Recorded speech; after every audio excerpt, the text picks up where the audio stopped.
ನಮಸ್ಕಾರ ಸ್ನೇಹಿತರೆ, V B commerce ಕ್ಲಾಸಸ್ಗೆ ತಮ್ಮೆಲ್ಲರಿಗೂ ಪ್ರೀತಿಪೂರ್ವಕವಾದಂತಹ ಸ್ವಾಗತ.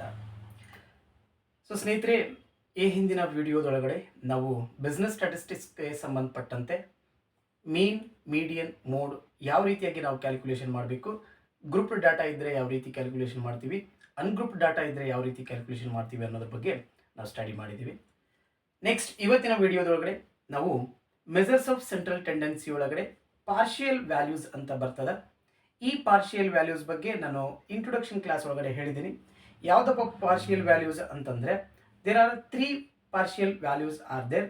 First one is quartile, second one is decile, third one is percentile. So quartile, decile, percentile ಅನ್ನೋದ್ರ ಬಗ್ಗೆ ನಾವು ನೋಡ್ತೀವಿ.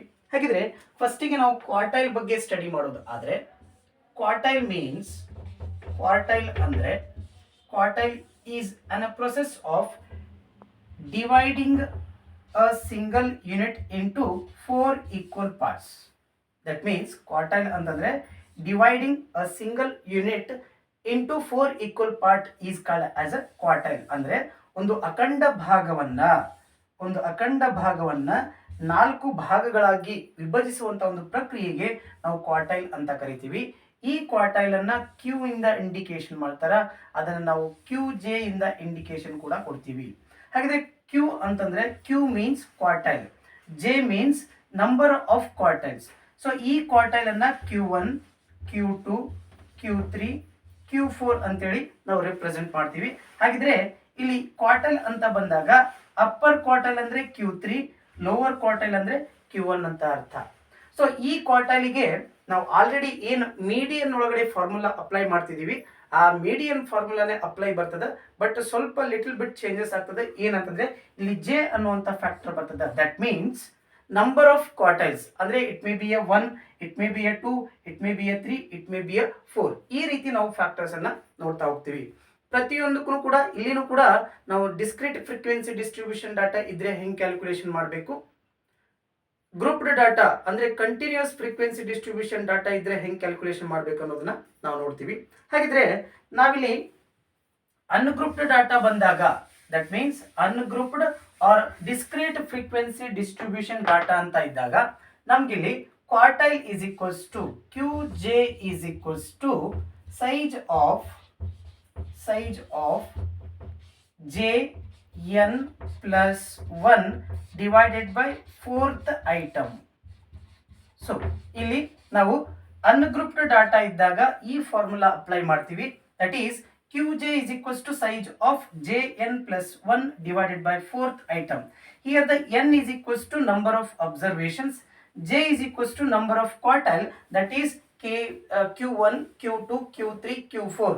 1, 2, 3, 4 ಏನ್ ನಂಬರ್ಸ್ ಇದೆ ಅದನ್ನು ನಾವು ಜೆ ಒಳಗಡೆ ರಿಪ್ರೆಸೆಂಟೇಷನ್ ಕೊಡ್ತೀವಿ.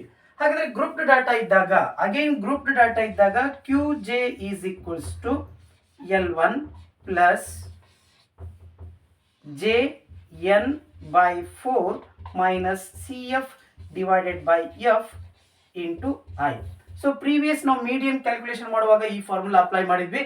ಅಲ್ಲಿ ಡಿವೈಡೆಡ್ ಬೈ 2 ಮಾಡಿದ್ವಿ, ಜೆ ತಗೊಳ್ತಿರ್ಲಿಲ್ಲ.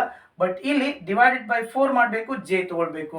ಹಾಗಿದ್ರೆ L1 means lower limit of the quartile class, F means simple frequency of the quartile class, C F means cumulative frequency preceding to the cumulative frequency of quartile class, I means width of the quartile class. So ಇಲ್ಲಿ J N by 4 ಎದಕ್ಕೆ help ಆಗ್ತದಪ್ಪ ಅಂತಂದ್ರೆ, ನಾವು quartile class ಯಾವುದು ಅನ್ನೋದನ್ನ find out ಮಾಡಲಿಕ್ಕೆ ಈ ಒಂದು factor apply ಆಗ್ತದೆ. ಸೊ ಹಾಗಿದ್ರೆ ಇಲ್ಲಿ ಕೊಟ್ಟಂತಹ ಒಂದು ಇನ್ಫಾರ್ಮೇಶನ್ ಬೇಸ್ ಮೇಲೆ ಸಪೋಸ್ ಅನ್ಗ್ರೂಪ್ಡ್ ಡಾಟಾ ಇದ್ರೆ ಇದನ್ನ ಅಪ್ಲೈ ಮಾಡಬೇಕು ಈ ಫಾರ್ಮುಲಾನ, ಇನ್ನು ಗ್ರೂಪ್ಡ್ ಡಾಟಾ ಇದ್ರೆ ಈ ಫಾರ್ಮುಲಾ ಅಪ್ಲೈ ಮಾಡಬೇಕು. ಹಾಗಿದ್ರೆ ಯಾವ ರೀತಿ ಪ್ರಾಬ್ಲಮ್ಸ್ ಅನ್ನ ಸಾಲ್ವ್ ಮಾಡೋದು ಅನ್ನೋದನ್ನ ಒಂದಿಷ್ಟು ಎಕ್ಸಾಂಪಲ್ ಮೂಲಕ ನಾವು ನೋಡೋದಾದ್ರೆ, ಫಸ್ಟ್ ಇಲ್ಲಿ ಕೊಟ್ಟಿದ್ದಾರೆ, ಫಸ್ಟ್ ಒನ್ ಏನ್ ಕೊಟ್ಟಿದ್ದಾರೆ, ಎಕ್ಸ್ ವ್ಯಾಲ್ಯೂಸ್ ಅನ್ನ ಕೊಟ್ಟಿದ್ದಾರೆ. 3, 5, 8, 14, 10, 12. So we have to calculate Q3 calculation ಅನ್ನ ಮಾಡಬೇಕು ಅಂತ ಅನ್ಕೊಳ್ರಿ. Q3 ಕ್ಯಾಲ್ಕುಲೇಷನ್ ಮಾಡಬೇಕು. ಹಾಗಿದ್ರೆ ಸಪೋಸ್ ಕೇಳಿ ಅವರು Q1 ಕೇಳ್ಬೋದು, Q2 ಕೇಳ್ಬೋದು, Q3 ಕೇಳ್ಬೋದು, ಈ ಮೂರನ್ನ ಕ್ಯಾಲ್ಕುಲೇಷನ್ ಮಾಡ್ರಿ ಅಂತ ಬಂದಾಗ first we have to apply the formula, that is Qj is equals to size of j n plus 1 divided by fourth item. So ಇದು ನಮಗೆ ಫಾರ್ಮುಲಾ. ಈ ಫಾರ್ಮುಲಾಗೆ ಸಂಬಂಧಪಟ್ಟಂತೆ ಸೈಜ್ ಆಫ್ ಜೆ ಮೀನ್ಸ್ ನಮಗೆ ಇಲ್ಲಿ Q3 ಕ್ಯಾಲ್ಕುಲೇಷನ್ ಮಾಡ್ಲಿಕ್ಕೆ ಹೇಳಿದಾರ. We have to calculate Q3 means J means here it is the 3 ಅಂದ್ರೆ number of quartile ಏನದ ಅದನ್ನ ನಾವು ಜೆ ಅಂತ ಕರಿತೀವಿ. J is equals to 3 into n means number of observations. How much are there? 1 2 3 4 5 6 6 numbers ಇದಾವ. 6 plus 1 divided by fourth item. So ಇದನ್ನ simplify ಮಾಡೋದಾದ್ರೆ size of 3 into 6 18 plus 1 divided by fourth item. Then size of 18 plus 1 19 divided by fourth item. So size of 19 divided by 4. So 19 divided by 4 ಮಾಡಿದ್ರೆ ನಮಗೆ 4.75 item. So it is not our quartile 3 ಅಂದ್ರೆ Q3 ಇದು answer ಅಲ್ಲ. Suppose ಇಲ್ಲಿ fourth item second item ಅಂತ ಬಂದಾಗ ಇಲ್ಲಿ ಯಾವುದು ಫೋರ್ತ್ ಐಟಮ್ ಸೆಕೆಂಡ್ ಐಟಮ್ ಇರ್ತದ ಅದನ್ನ ನಾವು ಚಾಯ್ಸ್ ಮಾಡಬೇಕು. ಆದ್ರೆ ಪಾಯಿಂಟ್ ಡೆಸಿಮಲ್ ಅಂತ ಬಂದಾಗ ಫರ್ದರ್ ಕ್ಯಾಲ್ಕುಲೇಷನ್ ಕಂಟಿನ್ಯೂ ಮಾಡಬೇಕು. ಏನಪ್ಪಾ ಅಂತಂದ್ರೆ ಫೋರ್ತ್ ಐಟಮ್ ಪ್ಲಸ್ ಈ 0.75 ಆಡ್ ಮಾಡ್ಕೋಬೇಕು ಇಂಟು ಬ್ರಾಕೆಟ್.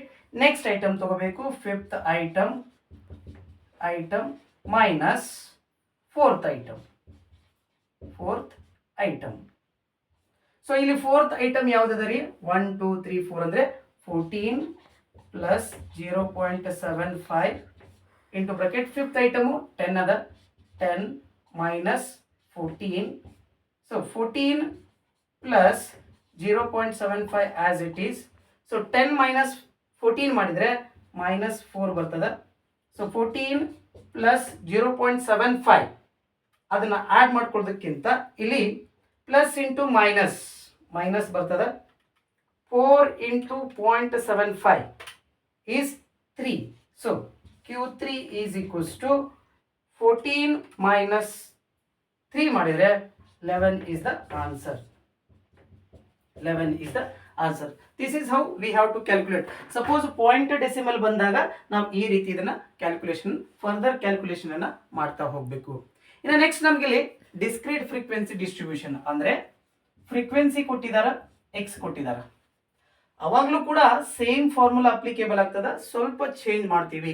ಏನಪ್ಪಾ ಅಂತಂದ್ರೆ ಫ್ರೀಕ್ವೆನ್ಸಿ ಕೊಟ್ಟಾಗ ಎನ್ ಅನ್ನೋದನ್ನ ನಾವು sum of frequency summation F ಅನ್ನ ನಾವು ಎನ್ ಅಂತ ಕನ್ಸಿಡರ್ ಮಾಡಬೇಕು.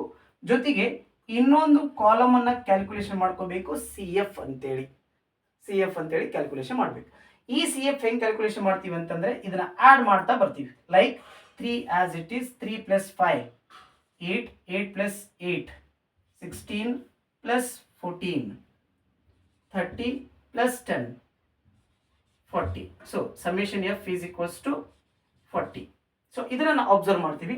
ಇಲ್ಲಿ size of quartile Q3 calculation ಮಾಡ್ಲಿಕ್ಕೆ ಹೇಳಿದ್ದಾರೆ ನಮ್ಗೆ. Q3 ಅಂತಂದ್ರೆ 3 into n that is 40 plus 1 divided by fourth item. So size of 3 into 4 120 plus 1 divided by fourth item. So ಇಲ್ಲಿ size of 121 divided by fourth item. Size of 121 divided by 4 ಮಾಡಿದ್ರೆ ನಮಗೆ 30.2 fifth item ಬರ್ತದೆ. So ಈ ಒಂದು values ಅನ್ನ ನಾವು C F column ಒಳಗಡೆ observe ಮಾಡಬೇಕು. ಹಾಗಿದ್ರೆ ಸಿ ಎಫ್ ಕಾಲಮ್ ಅಲ್ಲಿ 30.25 ಅನ್ನೋದು ನಮಗೆ 40 ಒಳಗಡೆ ಇನ್ಕ್ಲೂಡ್ ಆಗಿರ್ತದೆ. ಹಾಗಾಗಿ ಇದನ್ನ ರಿಪ್ರೆಸೆಂಟ್ ಮಾಡುವಂತಹ ವ್ಯಾಲ್ಯೂಸ್ ಅನ್ನ ನಾವು Q3 ಅಂತ ಕರಿತೀವಿ. So Q3 is equals to 25. Q3 is equals to 25. This is how we have to calculate the quartiles when X and F are given in the problem. So next ನಾವೇನು calculation ಮಾಡಬೇಕು ಅಂತಂದ್ರೆ grouped data ಕೊಟ್ಟಾಗ ಹೆಂಗೆ calculation ಮಾಡಬೇಕು. Again grouped ಅಂತ ಕೊಟ್ಟಾಗ ಇಲ್ಲಿ class ಮತ್ತೆ ಫ್ರೀಕ್ವೆನ್ಸಿ ಕೊಟ್ಟಿರ್ತಾರ, ಅವಾಗ ಫಾರ್ಮುಲಾ ಚೇಂಜ್ ಆಗ್ತದ. ಏನಪ್ಪಾ ಅಂತಂದ್ರೆ QJ is equals to L1 plus JN/4 minus CF divided by F into I. ಹಾಗಿದ್ರೆ JN/4 ಇದನ್ನ ಹೆಂಗೆ ಕ್ಯಾಲ್ಕುಲೇಷನ್ ಮಾಡ್ತೀವಿ ಅಂತಂದ್ರೆ ಸಮ್ ಆಫ್ ಫ್ರೀಕ್ವೆನ್ಸಿ ಇದನ್ನ ಟೋಟಲ್ ಮಾಡಬೇಕು. ಎಷ್ಟು ಬರ್ತದ್ರಿ ಹಾಗಾದ್ರೆ 3 plus 5 plus 8 plus 14 plus 10 plus 12. So 52 is the summation F.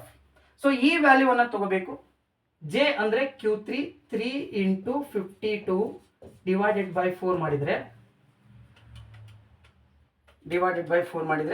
39 answer ಬರ್ತದ. ಈ 39 ಅನ್ನ CF ಅಂತೇಳಿ ಕ್ಯಾಲ್ಕುಲೇಷನ್ ಮಾಡಬೇಕು. CF ವ್ಯಾಲ್ಯೂಸ್ ಒಳಗಡೆ ನೋಡಬೇಕು.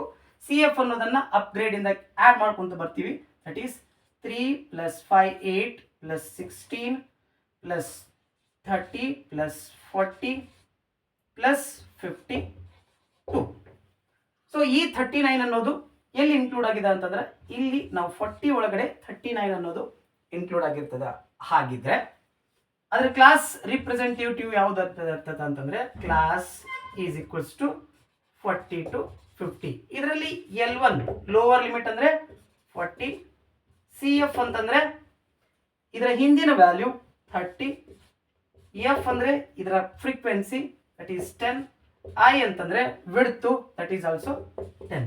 ಹಾಗಿದ್ರೆ ಇದನ್ನ ವ್ಯಾಲ್ಯೂಸ್ ಅನ್ನು ಹಾಕಿ ಸಿಂಪ್ಲಿಫೈ ಮಾಡ್ತಾ ಹೋಗೋದಾದ್ರೆ L1 is equals to 40 plus JN/4 already calculation ಮಾಡಿದೀವಿ 39 minus CF 30 divided by frequency 10 into 10. So 40 plus 39 minus 30 divided by 10 into 10 ಮಾಡಿದ್ರೆ ನಮಗೆ 9 ಬರ್ತದ. 9 plus 40 ಮಾಡಿದ್ರೆ 49 is the Q3 answer. Suppose problem ಅಲ್ಲಿ Q1 ಕೊಡ್ಲಿ, Q2 ಕೊಡ್ಲಿ, Q3 ಕೊಡ್ಲಿ, Q4 ಕೊಡ್ಲಿ, ಯಾವುದೇ ಕಂಟೆಂಟ್ ಕೊಟ್ಟರು ಅನ್ಗ್ರೂಪ್ಡ್ ಡಾಟಾ ಕೊಟ್ಟಾಗ ಗ್ರೂಪ್ ಡಾಟಾ ಕೊಟ್ಟಾಗ ಯಾವ ರೀತಿ ಕ್ಯಾಲ್ಕುಲೇಷನ್ ಮಾಡಬೇಕು ಅನ್ನೋದನ್ನ ನಾವು ಈ ಪ್ರೊಸೀಜರ್ ಮೂಲಕ ಕ್ಯಾಲ್ಕುಲೇಷನ್ ಮಾಡ್ತಾ ಹೋಗಬೇಕು. So this is how we have to calculate the quartiles in the different circumstances. So ಈವರೆಗೂ ಕ್ವಾರ್ಟೈಲ್ಸ್ ಕ್ಲಾಸಸ್ ಅನ್ನು ವೀಕ್ಷಣೆ ಮಾಡ್ತಿರುವಂತಹ ಎಲ್ಲ ವಿದ್ಯಾರ್ಥಿ ಮಿತ್ರರಿಗೆ ತುಂಬ ಹೃದಯದ ಧನ್ಯವಾದಗಳು.